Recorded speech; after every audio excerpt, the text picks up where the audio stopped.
आपका स्वागत है।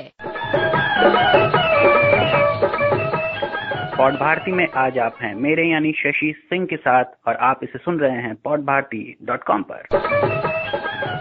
दोस्तों, यदि आप iTunes के दीवाने हैं तो आपके लिए खुशखबरी। पॉड भारती अब iTunes पर भी उपलब्ध है, जहां आप पॉड भारती के नए पुराने सारे अंक सुन सकते हैं। iTunes पे हमें सब्सक्राइब करने के लिए हमारे नियमित श्रोता बने पेज पर जाकर iTunes के आइकन पर क्लिक करें। दोस्तों, यदि आप हमें iTunes पे सुने तो वहां हमारे बारे में अपनी राय जरूर दें। इससे हमें अपने कार्यक्रमों को बेहतर बनाने में मदद मिलेगी। जिनके पास समय की कमी है वे हमारे कार्यक्रम डाउनलोड कर अपने iPod या मोबाइल डिवाइस पर भी हमें सुन सकते हैं। अब बात आज के अंक की। इस अंक में आप सुनेंगे पानी और उसे हम तक पहुंचाने वाली नदियों को बचाने के बारे में दैनिक भास्कर समूह में संपादक विकास मिश्र की संक्षिप्त वार्ता। एक नदी थी सरस्वती, हिमालय की वादियों से निकलकर गुजरात तक 1600 किलोमीटर की यात्रा करती थी। 4500 साल पहले सरस्वती गुम हो गई, पाताल की गहराइयों में कहीं खो गई। अब हम उसके वजूद का प्रमाण तलाश रहे हैं। साथ ही नदियों की महत्ता और उसकी जरूरत को बयान करते विकास मिश्र के ही दो गीत, इनमें से एक को स्वर दिया है मशहूर गजल गायक भूपेंद्र सिंह ने, जबकि दूसरा भावपूर्ण गीत आप सुनेंगे रघुनाथ सरन की आवाज में। जीवन की रेखा हमारी ये नदियां याद आते हैं, किस्से कहानी की बातें। इसके अलावा दो और खास मुद्दे हैं जिसे हम पॉड भारती के इस अंक में शामिल कर रहे हैं। पहला तो है देश में महिलाओं के सशक्तिकरण का मुद्दा।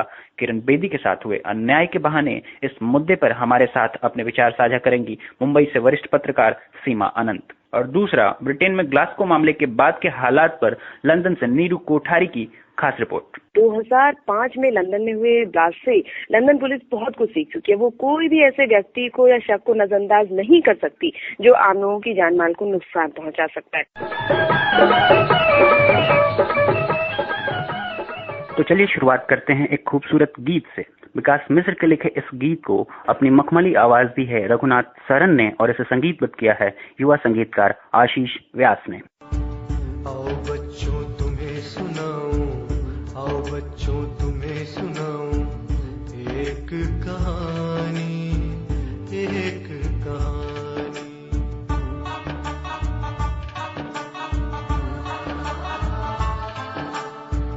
आओ बच्चों तुम्हें सुनाऊं एक कहानी, एक कहानी। नीर भरी थी सब नदियाँ, रुत थी सुहानी, रुत थी सुहानी।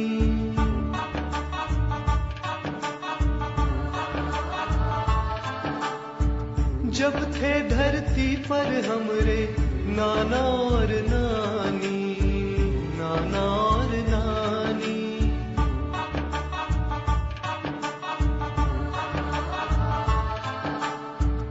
आओ बच्चों तुम्हें सुनाऊं एक कहानी, एक कहानी।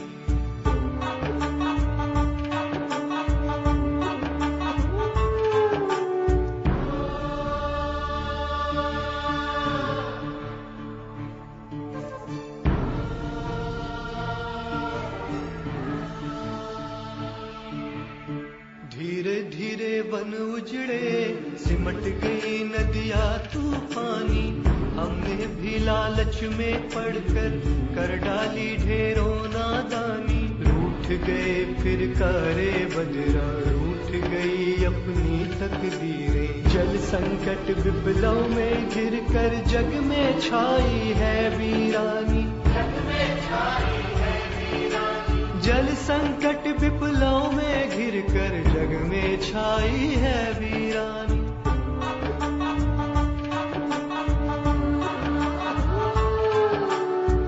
अब तक की यही कहानी, यही है कहानी, यही है कहानी।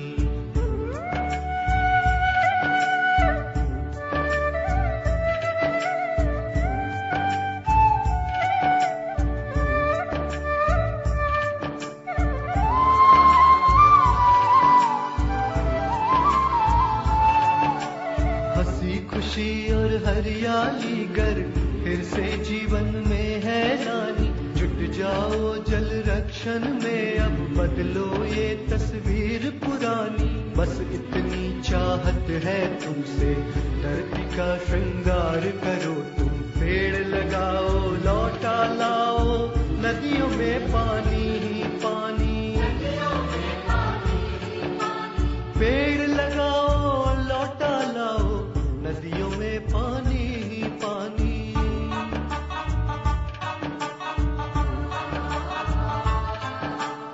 सोचो कितनी सुंदर होगी, सोचो कितनी सुंदर होगी बच्चों ये कहानी, बच्चों ये कहानी।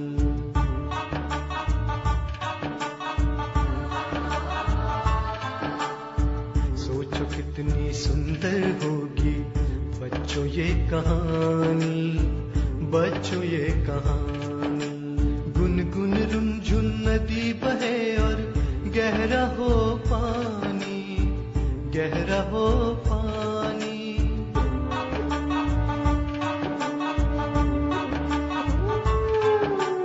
गुनगुन रुनझुन नदी बहे और गहरा हो पानी, गहरा हो पानी, गहरा हो पानी, गहरा हो पानी, गहरा हो पानी, गहरा हो पानी, गहरा हो पानी, गहरा हो पानी, गहरा हो पानी, गहरा हो पानी। हमारी भी यही तमन्ना है कि कुदरत की बनाई नदियां कल कल बहती रहें और उनमें गहरा हो पानी। आप सुन रहे हैं पॉड भारती, अपनी बोली अपनी बात।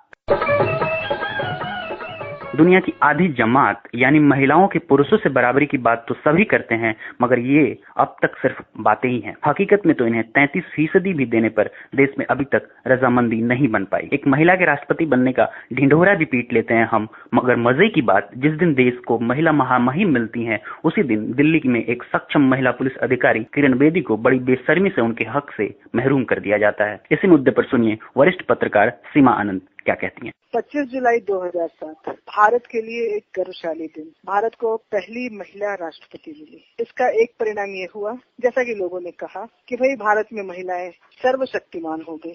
25 जुलाई 2007 भारत की महिलाओं पर एक कलंक का दिन, या यूं कहें पुरुषों के लिए कलंक का दिन, या ये भी कह सकते हैं कि भारत के लिए एक कलंक का दिन, क्योंकि उसी दिन पहली महिला IPS अधिकारी श्रीमती किरण बेदी को अपने हक से वंचित किया गया। अंग्रेजी में कहें तो उन्हें सुपरसीड किया गया और उनसे 2 साल जूनियर बैच के एक पुरुष अधिकारी को दिल्ली के कमिश्नर की गद्दी सौंप दी गई। बताया गया कि किरण बेदी दिल्ली के पुलिस कमिश्नर के पोजीशन के लिए जिन वजहों को देखना था वो सारी वजहें देखी गई और उसमें पाया गया कि किरण बेदी सक्षम नहीं है, इसलिए उन्हें यह पद नहीं दिया गया। वो वजह क्या थी, वो कारक कौन से थे जो किसी को किसी पद पर बिठाते हैं या किसी को किसी पद पर बिठाने के अयोग्य माने जाते हैं। हम पहले किरण बेदी के बारे में बात करें। किरण बेदी भारत की पहली महिला IPS अधिकारी ही नहीं, बड़ी सक्षम IPS अधिकारी है। उन्हें विवादों में रखा गया या वो विवादों में रही, यह एक अलग विवाद का विषय है, लेकिन वो चर्चित रही अपने काम की वजह से,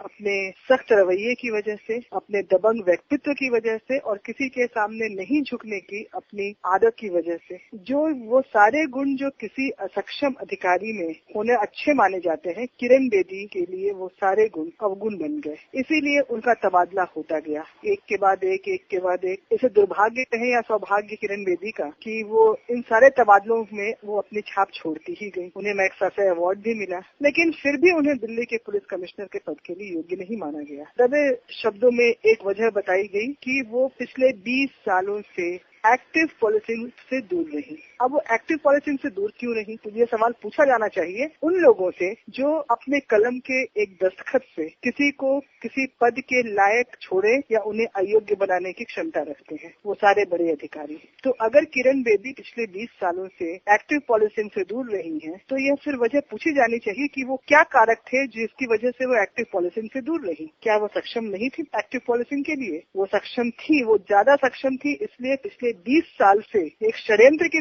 तहत उन्हें एक्टिव पॉलिसिंग से दूर रखा गया है, ताकि जब उन्हें सर्वोच्च कमान संभालने का समय आए तो यह बहाना उनके रास्ते की बाधा बने, और यह बाधा सिर्फ उनके रास्ते की ही नहीं बनती है। यही बाधा ऐसी बहुत सी महिला अधिकारी हैं, महिला कर्मचारी हैं, महिला वर्कफोर्स में ऐसी बहुत सी औरतें हैं जिन्हें इसी षड्यंत्र के तहत उन्हें मेन स्ट्रीम से अलग रखा जाता है, ताकि आगे चल के वो पुरुष कर्मचारियों के लिए, अधिकारियों के लिए खतरा न बन जाए। महिलाएं इस देश में आगे आई हैं, प्राइवेट सेक्टर में आई हैं या पॉलिटिक्स में आई हैं, क्योंकि वो किसी की पत्नी है, किसी की बहन है, किसी की बेटी है, या जो अपने बलबूते पर भी आई हैं, वो भी बाद में डमी होकर के रह गई हैं। इस देश में महिलाएं सर्वोच्च पदों पर तभी पहुंचती हैं जो पुरुषों के हित में काम करने की ताकत रखती हैं। हम इसमें सोनिया गांधी का भी नाम ले सकते हैं और अपनी महामहिम राष्ट्रपति प्रतिभा पाटिल का भी नाम ले सकते हैं। सोनिया गांधी को पुरुषों ने, कांग्रेसियों ने अपने हित के लिए आगे बढ़ाया। अगर ये ताकत उनमें, कांग्रेसियों में खुद होती कि वो कमान संभाल सकते, तो सोनिया गांधी को कभी वो आगे नहीं लाते। लेकिन वो किरण बेदी और वीना सेकरी जैसी महिलाओं को कभी पसंद नहीं करेंगे, जो उनकी राह की बाधा बन सकती है, या जिनमें फैसले लेने की ताकत है, या जो अपने पुरुष कलीग्स के साथ, सबॉर्डिनेट्स के साथ सख्ती से पेश आ सकती है, जिन्हें अपने काम की पहचान है, जिन्हें तमीज है कि एक ऑफिस कैसे चलाया जा सकता है, एक विभाग कैसे चलाया जा सकता है। ये हक की लड़ाई है और हक मांगने से नहीं, छीनने से मिलता है। और अब लंदन से नीरू कोठारी। ग्लासगो मामले के बाद लंदन ही नहीं बल्कि यूके के सभी बड़े शहरों में और खासकर एयरपोर्ट, रेलवे स्टेशन और ट्यूब स्टेशन पर पुलिस की चौकसी तो बढ़ ही गई थी, क्योंकि 2005 में लंदन में हुए ब्लास्ट से लंदन पुलिस बहुत कुछ सीख चुकी है। वो कोई भी ऐसे व्यक्ति को या शख्स को नजरअंदाज नहीं कर सकती जो आम लोगों की जान माल को नुकसान पहुंचा सकता है। बाकी चप्पे चप्पे पर लगे कैमरे पुलिस का काम आसान कर ही रहे हैं। अब जहां तक ये डॉक्टर हनीफ की बात है, वो अब रिहा हो चुके हैं, बरी हो चुके हैं इस मामले से, और ऑस्ट्रेलिया अभी माफी मांगने को तैयार नहीं है। देखिए मुकदमा चलेगा या वो मुकदमा करेंगे, ये थोड़ा सा बात की बात है। और जहां तक यहाँ यूके में लोगों का नजरिया है एशियन के प्रति, वो तो बदलता हुआ नहीं दिख रहा है। हालांकि ये है कि ऑस्ट्रेलिया में डॉक्टर अनसेफ महसूस कर रहे हैं भारतीय, लेकिन यूके में ऐसा कुछ नहीं है। थोड़ा उन लोगों को लगता है कि जिनकी कम्युनिटी से टेररिस्ट बिलोंग करते हैं, जो लोग यहाँ रह रहे हैं कि भाई हमारी कम्युनिटी से टेररिस्ट बिलोंग करते हैं, उनको थोड़ा अनईजी महसूस हो रहा है।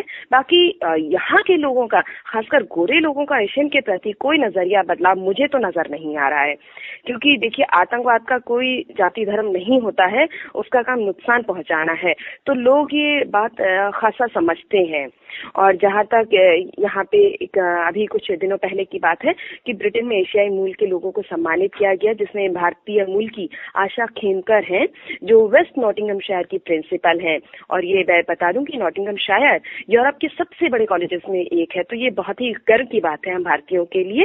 तो ये भी इस बात को जताता है कि देखिए जो काम कर रहा है, अच्छा काम कर रहा है, उसका सम्मान है ही है। मैं हूं शशि सिंह और आप सुन रहे हैं पॉड भारती, podbharti.com पर। एक लड़ाई और है जो कुदरत के तोहफों को नेस्तनाबूद करने वालों और उसे बचाने वालों के बीच लड़ी जा रही है। बचाने वालों के खेमे में एक ऐसे ही प्रकृति प्रेमी हैं, दैनिक भास्कर समूह में संपादक विकास मिश्र, जो देश की नदियों पर मंडरा रहे संकट से हमें आगाह कर रहे हैं। पहले सुनिए उनकी वार्ता और फिर उनका लिखा हुआ एक गीत भूपेंद्र सिंह की आवाज में। इस गीत को भी संगीत दिया है आशीष व्यास ने। एक नदी थी सरस्वती, हिमालय की वादियों से निकलकर गुजरात तक 1600 किलोमीटर की यात्रा करती थी। 4500 साल पहले सरस्वती गुम हो गई, पाताल की गहराइयों में कहीं खो गई। अब हम उसके वजूद का प्रमाण तलाश रहे हैं। कुछ 100 साल बाद शायद यही कहानी यमुना की होगी, कुछ और साल बाद शायद गंगा की भी। कृष्णा, कावेरी हो या नर्मदा, जल प्रवाह तो हर नदी का क्रम हुआ है। बीते 100 वर्षों में गंगा का उद्गम 14 किलोमीटर पीछे खिसक गया। फिर छोटी नदियों की क्या बात करें, वो तो बेचारी रीत ही रही। और हम अभी भी चैतन्य नहीं। जीवनदायिनी नदियों में अपनी गंदगी उड़ेल देने में हमें कोई परहेज नहीं। सच मानिए, अपना गला हम खुद घोट रहे हैं। मुझे तो याद आता है बचपन, गांव की नदी का वो किनारा, जब धाराएं कलकल बहा करती थी, भावनाएं लहरों पर सवारी किया करती थी। अब वो कहां नदी किनारा, और कहां हट गया, रीत गई जलधारा। बात करता हूं बच्चों से, लेकिन कैसे स्वीकार करूं हमने ही बदहाल किया इन नदियों को। लेकिन निराशा समस्या का समाधान तो नहीं। समस्या का समाधान हमें भी ढूंढना है, आपको भी ढूंढना है। आइए अलग जगाएं, जल जीवन अभियान से हाथ मिलाएं।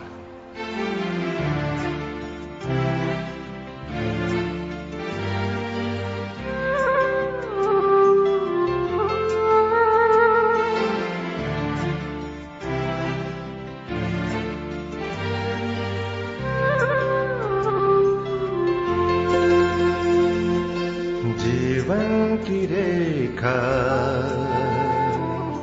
हमारी ये नदियां याद आते हैं, किस्से कहानी की बातें। जीवन की रेखा हमारी ये नदियां, जीवन की रेखा हमारी ये नदियां याद आते हैं,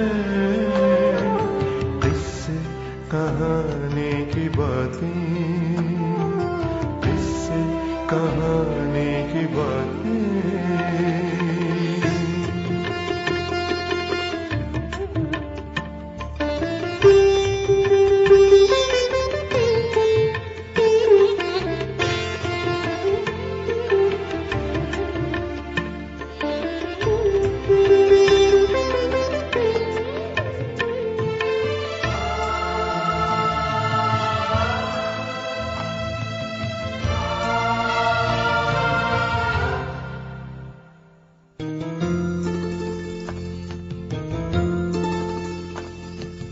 जब सजल हुई नदियां तो बसने लगी थी ये दुनिया।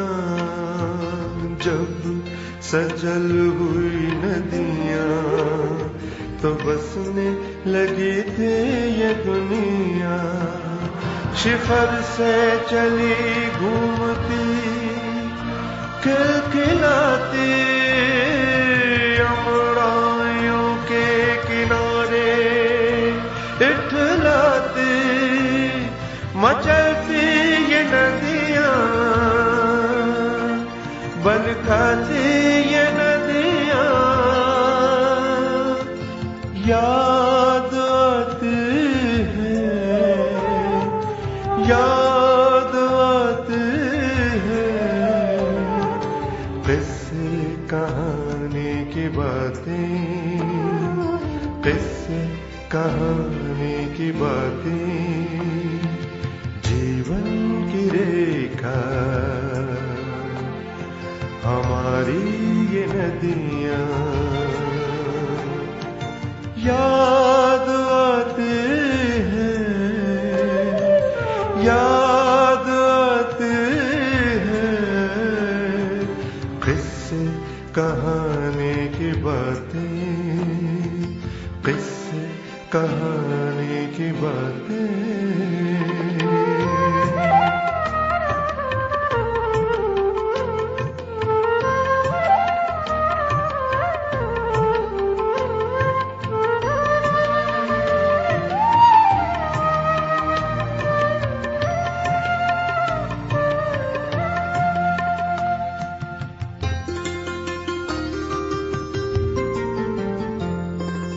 अब तो है सूखे किनारे, सूनेपन घट है रूठी बहारें। अब तो है सूखे किनारे, सूनेपन घट है रूठी बहारें। तिल तिल के जीवन गवाते, जहर कूड़ा करकट पचाती, सिंचाई से अपने आशीष से सींचा जिसे अपने आशीष से, उनके हाथों गई है छली, उनके हाथों गई है छली। हर नदी की यही है कहानी, हर नदी की यही है कहानी, हर नदी की यही है कहानी। जीवन की रेखा हमारी ये नदियाँ, जीवन की रेखा हमारी ये नदियाँ, जीवन की रेखा हमारी ये नदियाँ। आज का यह अंक अब यहीं समाप्त होता है। आप सुन रहे थे पॉड भारती शशि सिंह के साथ podbharti.com पर। आपको हमारी ये कोशिश कैसी लगी अपने टिप्पणियों के माध्यम से हमें जरूर बताएं। आप हमें podbharti@gmail पर अपने राय या सुझाव भी मेल कर सकते हैं। नमस्कार।